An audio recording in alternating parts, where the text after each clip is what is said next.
आज की कहानी है वारिस। विमान ने गति पकड़ी और एक झटके के साथ जमीन छोड़ दी। कुछ ही पलों में बादलों के ऊपर पहुंचकर स्थिर हो गया, पर मेरा मन इतनी आसानी से स्थिर कहाँ होने वाला था। रह रह कर पापा कुछ कहने को आकुल चेहरा आंखों के आगे घूम जाता। तबीयत तो पापा की 2 महीने से खराब थी, पर पिछले 4-5 दिनों से जब फोन करो तब यही जवाब मिलता कि पापा बात करने की स्थिति में नहीं है। कल फोन पर दीदी ने कहा पापा को आईसीयू में शिफ्ट कर दिया गया है।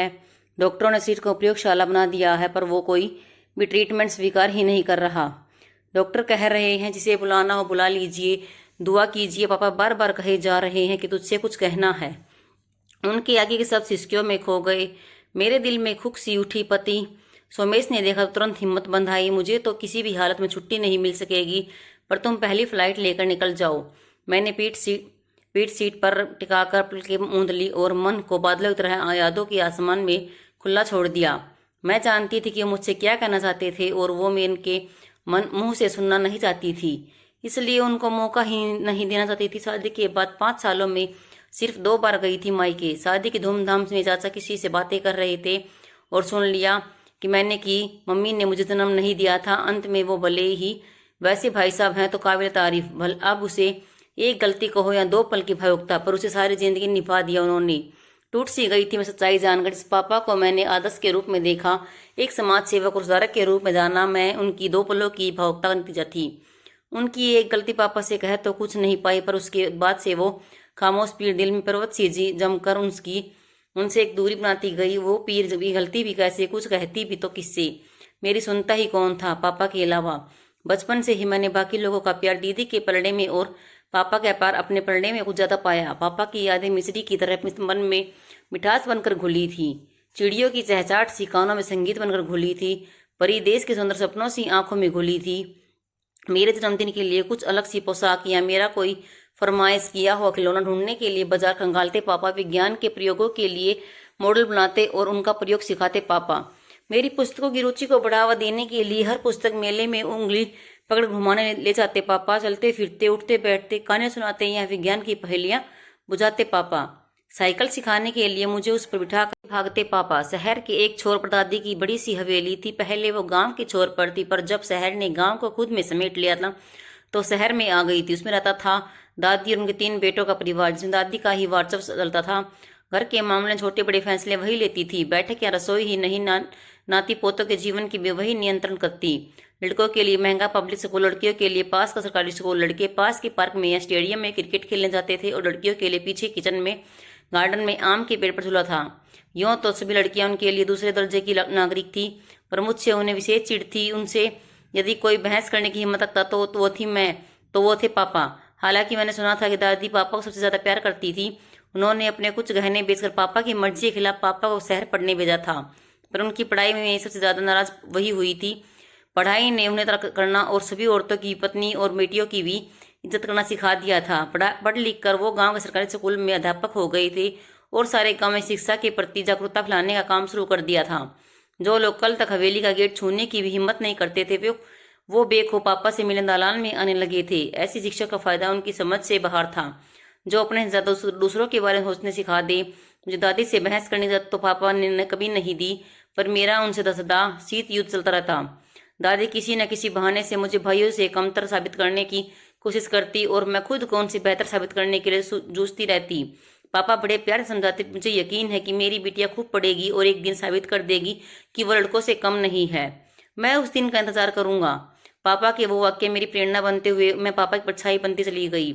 मैं पापा के साथ ही खाती खेलती, उनकी पढ़ाई की मेज पर बैठकर पढ़ती रहती। निस्वार्थ भाव से अनपढ़ों की, पर्यावरण की, गरीबों की सेवा और सहयोग करना मैंने उनसे सीखा। उनकी मेहनत से गांव में पक्का स्कूल, अस्पताल, पुस्तकालय आदि बने और मैं सरकारी कार्यालयों के चक्कर लगाने लगी। अर्जियां लिखने, तरह तरह के लोगों के से मिलने का दौरान हमेशा उनके साथ रही। पर सबसे बड़ी चीज जो उन्होंने मुझे विरासत में दी थी वो थी ज्ञान की भूख, जिसने मुझे संघर्ष करना सिखाया, इतने ऊंचे पद पर पहुंचाया। उन्हें स्वाध्याय का बहुत शौक था और वो पुस्तकालय जाते तो मुझे भी उंगली पकड़ाकर साथ ले जाते। सारे रास्ते में उनसे तरह तरह के सवाल पूछती जाती और लौटते समय वहां की पत्रिकाओं में पड़ी कहानियां सुनाती। मुझे मंच की हर गतिविधि में भाग लेने का बहुत शौक था। वाद विवाद हो, भाषण हो, मोनो एक्टिंग या कुछ और। पापा मेरे लिए एक दिन में इतना आलेख तैयार करते कि अध्यापिका उसे देखते ही मेरा चुनाव कर लेती। मेरे लिए बचपन की सबसे सुनहरी यादों में है वे दिन जब पुस्तकालय के रास्ते में पापा अक्सर मुझे किसी प्रतिस्पर्धा का आलेख भाव भंगिमा के साथ याद करा रहे होते और राह चलते लोग उन्हें ऐसे बोलते देखकर अजीब सी निगाहों से घूरते या हंसते, पर पापा किसी की परवाह ना करते। समय ही नहीं था उनके पास किसी की परवाह करने का। मैं छोटी थी तो अक्सर मम्मी का आंचल पकड़कर उनके पीछे पीछे चलती रहती कि वो मेरी ओर ध्यान दे, पर वो ध्यान न देती। पापा मुझे देख कर लेते, वो तुरंत गोद में उठाकर लॉन में ले आते और किसी पौधे के बारे में बताकर मेरा ध्यान बढ़ाने लगती। जब मैं कोई ट्रॉफी लेकर आती तो पहले बैठक में लगे शोकेस में रखने की कोशिश करती, दादी सख्ती से मना कर देती, मम्मी के कमरे में रखती तो मम्मी से स्टोर रूम में डाल देती। एक दिन जब पापा ने ट्रॉफी लेकर आई तो पापा घर में नहीं थे। मैं मम्मी से लिपट गई, ट्रॉफी उन्हें पकड़ा दी। मम्मी ने उसी समय स्टोर रूम खोला और ट्रॉफी उसमें डाल दी। डालते हुए कहा, अब बस करो, पूरा स्टोर रूम तुम्हारे कूड़े से भर गया है। मेरी आंखें छलछला आई। मुझे देखकर दीदी भी रो पड़ी। पापा आए तो उन्होंने पूरी बात बताई। दूसरे दिन पापा लकड़ी खरीद लाए। सारी रात अपने हाथों से एक सेल्फ बनाया। दूसरे दिन दलान में बने उस कमरे में दीदी मुझे आंख पर पट्टी बांध कर ले गई जहां मैं और पापा गरीब बच्चों को पढ़ाते थे। पट्टी खोली तो सेल्फ पर मेरी ट्रॉफियां सजी थी। ऊपर एक तख्ती टंगी थी जिस पर लिखा था संवेदना। लड़कियों की प्रेरणा। मेरी आंखें एक बार फिर छलछला आई थी, पर इस बार खुशी से। जीवन के हर क्षेत्र में सर्वोत्कृष्ट करने के लिए, खुद को साबित करने के लिए मेरे अंदर एक जुनून था। जो ये जूझारूपन पापा की प्रेरणा और सहयोग से, दादी की प्रताड़ना और मम्मी की बेरुखी से बढ़ता ही गया। मैं 5वीं कक्षा में थी जब मैं एक प्रदेश स्तर की प्रतियोगिता में भाग लेने की प्रसिद्ध कॉन्वेंट स्कूल गई। प्रथम पुरस्कार लेकर लौटे तो पापा से लिपट गई। मेरी परी पापा से क्या इनाम लेगी। मेरी बड़ी सी ट्रॉफी कुछ देर निहारने के बाद पापा ने पूछा था, मुझे उसी कॉन्वेंट स्कूल में एडमिशन चाहिए पापा।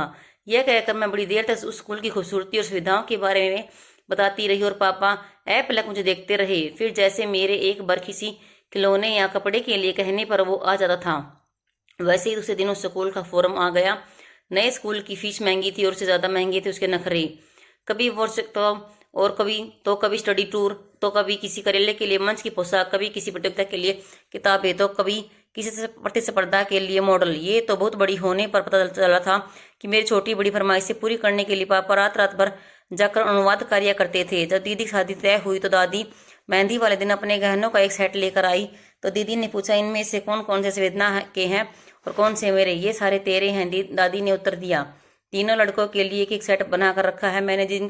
जिसकी जितनी छोरियां उतने हिस्से कर देवेंगे। तू अकेली है तो तू अकेली। उस दिन मेरी आंखों से सलाब बह निकला। गहनों का मुझे शौक न था, मगर तू चिंता मत कर, मैं चुपके से आधे घंटे तुझे दे दूंगी। दादी के जाने के बाद ये कहकर दीदी मेरे आंसू पोंछते हुए मुझसे लिपट कर रो दी थी। उन्होंने पापा को बताया तो उन्होंने हंसकर मुझे समझाया था, तू सारे काम लड़कों वाले करती है ना, इसलिए दादी तुझसे लड़की गिनती ही नहीं। समय का पहिया घूमता रहा। मैंने 10वीं में ही तय कर लिया था कि मुझे डॉक्टर बनना है। मेडिकल की कोचिंग का खर्चा दादी के कान में पड़ा तो उन्होंने बेक खेड़ा खड़ा कर दिया। पापा ने साफ कह दिया कि जब खर्च मैं कर रहा हूँ तो आपको परेशान होने की जरूरत नहीं है। मैंने प्रवेश परीक्षा की तैयारी में दिन रात एक कर दिया। मैं सुबह 5 बजे उठती, पापा 4:30 बजे उठकर गीजर ऑन कर देते। मैं नहा धोकर पूजा करके पढ़ने बैठती तो पापा गर्म कॉफी और अंकुरित सलाद के साथ स्टडी टेबल पर मेरा स्वागत करते। हमारी तपस्या प्रकटर होती गई और वरदान बढ़े। पहले मैंने मेडिकल की प्रवेश परीक्षा में टॉप किया, फिर मेडिकल में, फिर सर्जन की विशेष योग्यता में, और अंतिम वर्ष कैंपस इंटरव्यू में ही मेरा चयन दिल्ली के प्रख्यात हॉस्पिटल में हो गया। पहली कमाई पापा के हाथ पर रखकर मैं खुशी के आंसू खूब रोई थी। उनके कहने पर ही उन पैसों से सारे परिवार के लिए उपहार लाई, पर महंगी पश्मीना शॉल को देखकर दादी ठंडी सांस भरकर बोली, 4 दिनों की चांदनी है, नहा लो। शादी के बाद तो अपने ससुराल वालों को ही देवेगी। छोरी तो छोरी ही ठहरी। कॉन्वेंट स्कूल ने मुझे ज्ञान के साथ वो स्मार्टनेस भी दे दी थी जिसके कारण मेडिकल कॉलेज में बहुत से लोगों ने मुझे प्रसिद्ध भरी नजरों से देखा। बहुत से हाथ मेरी ओर बढ़े, पर यहाँ पापा के साथ की गई समाज सेवा के दौरान कमाया व्यवहारिक का ज्ञान बहुत काम आया। हर तरह के लोगों के संपर्क में आकर मेरी नजरें पैनी और पारखी हो गई थी। वो दिखावे और प्रेम के बीच का फर्क पहचानती थी, इसलिए मैंने साधारण रूप, रंग और सामान्य पारिवारिक पृष्ठभूमि वाले संवेदनशील सोमेश को चुना।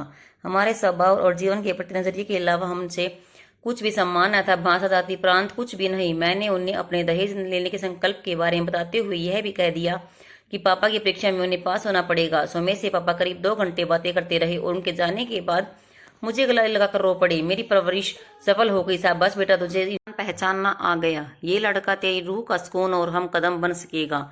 इंसान को जीवन साथी से बस यही तो चाहिए होता है। मम्मी मेरी बेल्ट बांध दो, बेटी ने झिंझोड़ा तो मेरी तंद्रा भंगुई। विमान लैंड होने का अनाउंसमेंट हो रहा था। मैंने एयरपोर्ट सीधे हॉस्पिटल की टैक्सी कर ली। आईसीयू के शीशे से पापा को देखा और आंखों से सैलाब उमड़ पड़ा। दीदी वहीं थी। वो एक पल के लिए भी पापा को अकेला नहीं छोड़ती थी। पापा ने मुझे देखा तो उनके चेहरे पर चमक आ गई। मुझे इशारे से अंदर बुलाया तो दीदी भी मेरे साथ अंदर आ गई। पापा मुझसे बोले कि मुझे तुमसे कुछ कहना है, तो दीदी बोल उठी, आपको डॉक्टर ने ज्यादा बोलने से मना किया है। मैं आपके सामने बताती हूँ, कुछ गलत हो तो अब बोलिएगा। पापा चुप हो गए और दीदी ने कहना शुरू किया, मेरे पैदा होने के समय ही मम्मी का ऐसा ऑपरेशन करना पड़ा था कि फिर वो कभी मां नहीं बन सकती थी। पापा का वारिस पाने के लिए दादी ने उन पर दूसरी शादी का दबाव डालने की कोशिश की, पर सफल नहीं हुए।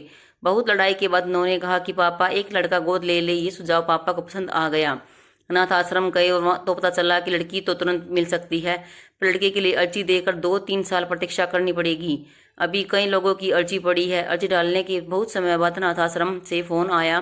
अनाथ आश्रम के आंगन में मंदिर था तो वहीं खड़ी थी, यही कोई 2-3 साल की। पापा ने हाथ जोड़े तो तू पापा कहकर उनसे लिपट गई और सुबह सुबह रोने लगी।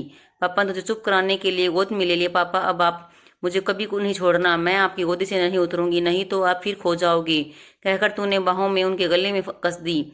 नहीं उतारूंगा बेटा, रो मत, कहते हुए पापा की आंखों में आंसू आ गए। वार्डन ने बताया कि कोई औरत 1 हफ्ते पहले यह कहकर छोड़ गई है कि पापा आकर ले जाएंगे।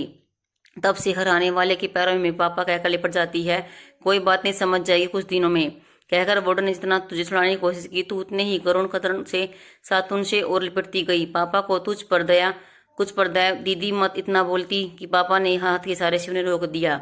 आगे की बात मैं खुद बताऊंगा। मैं तुझे ये सब अपने मुंह से ही इसलिए बताना चाहता था कि कोई और बताएगा तो एहसान माने लगेगा, दया लगेगी, पर तू मेरी दया या भावुकता नहीं, जीवन दर्शन है। मेरे दिल ने तो उसी दिन से लड़की गोद लेने का इरादा कर लिया था जिस दिन वार्डन ने कहा था कि लड़कों के लिए लोग प्रतिष्ठा हैं और लड़कियां। तेरी मम्मी को कई बार समझाने की कोशिश कर चुका था कि अगर लड़कों का भविष्य सुरक्षित है ही तो क्या न हम लड़की ही ले लें।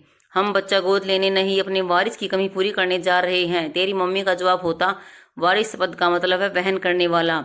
बच्चों को माता पिता का वारिस इसलिए कहते हैं क्योंकि वे उनके संस्कारों का, अधिकारों का, कर्तव्यों का वहन करते हैं। ये सब काम लड़कियां भी कर सकती हैं और मैं एक दिन यह साबित करके दिखाऊंगा। मैं उन्हें समझाने की कोशिश करता।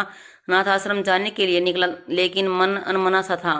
अनाथ आश्रम से एहसान जताते हुए फोन आया था और जो हाथ हमेशा देने के लिए उठे थे वो लड़का मांगने के लिए उठना ही नहीं चाहते थे। वहां मंदिर देखा तो हाथ खुद बे खुद जुड़ गए और ईश्वर ने तुरंत मेरी समस्या का समाधान कर दिया। मैंने एक निर्णय ले लिया। तुझे गोद लेकर लौटा तो तेरी दादी आरती लेकर इंतजार कर रही थी। उन्होंने पूछा कि लड़का कहाँ है, तो मैंने कहा उसे कोई जरूरतमंद ले गया और मैं किसी और जरूरतमंद को ले आया हूँ। जो बच्ची श्रद्धा बड़े मन से हाथ जोड़े समय पापा बोलकर लिपट गई, वो ईश्वर का वरदान है। मैं इसे नहीं छोड़ सकता था। हाँ, अगर किसी दिन कोई बेसहारा लड़का मिल गया तो मैं उसे भी अपना लूंगा। पापा बोल रहे थे। मेरी आंखों से हिमालय से जमी पीर पावन गंगा बनकर बह चली थी। काश मैं पापा की बात पहले सुन लेती तो इतने साल इस टीस के साथ तो न बिताती कि मेरे पापा के चरित्र में कभी खोट आई थी। ईश्वर का लाख लाख शुक्र था कि पापा को पता नहीं चला कि मैंने कभी उन पर संदेह किया था। तभी डॉक्टर आ गया और मैं आंसू पोंछते हुए डॉक्टर को अपना परिचय देकर उनसे विचार विमर्श करने लगी। उनके जाने के बाद दीदी मुझे एक किनारे ले गई। इन रिपोर्ट से कुछ पता नहीं चलेगा, मैं तुझे असली बात बताती हूँ। दोनों चाचा को अपना हिस्सा चाहिए, इसलिए हवेली बिक रही है और पापा से ये बर्दाश्त नहीं हो रहा है। तू तो जानती ही है कि पापा ने लॉन, किचन गार्डन, बगीचा सब अपने खून पसीने से सींचा है। दलान में उनका साक्षरता मिशन चलता है। उनकी जान बसती है हवेली में। दादी ने सारी जिंदगी ने सबको दबा कर रखा। जब अब उनकी ताकत कमजोर पड़ने लगी है, सब चढ़ने लगे हैं। दादी भी इनसे बेचना नहीं चाहती थी, इसलिए दादी ने अपनी बाकी सारी जमीनें बेच दी और मम्मी ने सारे गहने। फिर भी दोनों का हिस्सा पूरा करने में 50 लाख रुपए कम पड़ गए। ये कहकर दीदी रो पड़ी। मतलब अगर 50 लाख का बंदोबस्त हो जाए तो ये हवेली पापा के नाम हो जाएगी, जो नहीं हो सकता। उसकी न सोचिए सोच कि पापा को सदमे से कैसे बचाया जाए। मुझे लगा कि ये मेरे जीवन की सबसे कठिन परीक्षा की घड़ी है, पर सोमेश पर भी पूरा विश्वास था कि वो मुझे इस परीक्षा में अनुत्तीर्ण नहीं होने देंगे, और वही हुआ। पैसे तो मेरे ही थे, पर उनकी सहमति भी तो जरूरी थी। मैं और दीदी मम्मी के साथ गए। वकीलों की उपस्थिति में सारी औपचारिकताएं पूरी करके ले आए और कागजात उनके हाथों पर रख दिए। पापा ने एक बार कागज देखे, फिर मुझे देखा और गुस्से से बोले, ये सब क्या है? ये मैं नहीं ले सकता। आखिर बेटी हो तुम, सिर्फ बेटी, वारिस नहीं। आपने अपनी शिक्षा, जीवन दर्शन और संस्कारों की विरासत मुझे सौंपने में कभी कंजूसी नहीं की, तो कर्तव्य की विरासत में कंजूसी क्यों? आज अगर आपने ये नहीं लिया तो मैं ये मान लूंगी कि आप मुझे अपना वारिस नहीं मानते। और माँ ठीक कहती थी, मेरी जगह आपको वारिस ही लेकर आना चाहिए था। निरंतर पापा ने मुझे गले लगा लिया। उनकी आवाज भर्रा गई। फिर कभी ये मत कहना तुम मेरी वारिस ही नहीं, मेरा गुरूर हो, मेरी पहचान हो। धन्यवाद।